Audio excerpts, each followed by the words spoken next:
Bisa mengajak anak-anak mengisi hari libur sekolah dengan kegiatan positif, Pemkot Denpasar kembali menggelar pelatihan kesenian.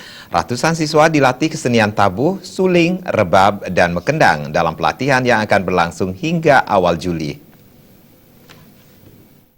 Program libur sekolah yang digagas oleh Wali Kota Denpasar Ide Bagus Rai Dharma Wijaya Mantra setiap tahun selalu mendapat sambutan yang sangat antusias dari masyarakat Denpasar. Tahun ini sebanyak 960 anak dari jenjang SD, SMP, dan SMA/SMK mengikuti pelatihan kesenian diantaranya tabuh, suling, rebab, dan mekendang. Pelatihan gratis yang digelar Pemkot melalui Dinas Kebudayaan ini dibuka Jumat pagi oleh Sekretaris Kota Denpasar Ana Agung Ngurah Rai Iswara, didampingi PLT Kepala Dinas Kebudayaan Kota Denpasar.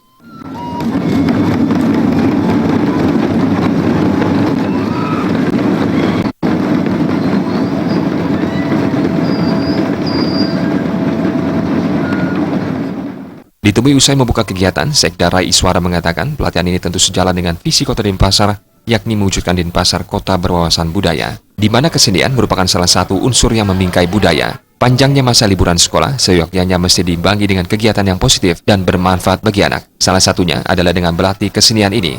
Selain untuk mengisi liburan, tentu kegiatan seperti ini sebagai wadah untuk anak-anak mengembangkan bakat berkeseniannya sejak dini. Kita selalu bersandar pada visi kota. Visi kota kan berwawasan budaya. Salah satu unsur budaya yang membingkai adalah kesenian. Nah, kesenian ini kita harapkan sedini mungkin kita kembangkan dari anak-anak.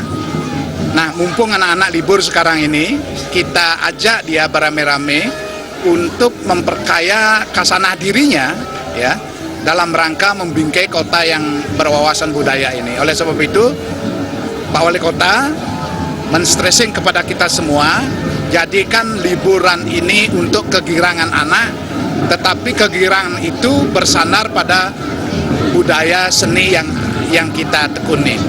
Nah, tabuh, ya, dan yang bukan hanya tabuh saja, ada yang senang foto, kita didik foto, ya, yang senang melukis, kita isi dengan melukis, ya, yang senang siaran, kita isi dengan siaran.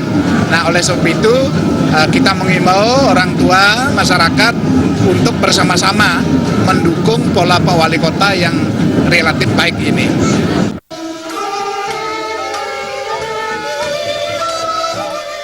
Selain memberikan ruang kepada anak-anak agar dapat mengisi liburan dengan kegiatan positif, pelatihan yang bisa diikuti secara gratis ini juga bertujuan menggali potensi anak-anak sekolah untuk mempersiapkan kader-kader seni, sehingga kantong-kantong seni di Kota Denpasar dapat terus memiliki pelaku-pelaku seni yang terlatih sejak dini. Dengan dilatih oleh Himpunan Pembina-Pembina Seni di Kota Denpasar, ratusan anak ini akan mengikuti pelatihan dari tanggal 16 Juni hingga 7 Juli mendatang. Pelatihan dilaksanakan di 2 lokasi, yakni di Pura Agung Lokananta Denpasar dan SMKN 5 Denpasar. Gargita Bali TV.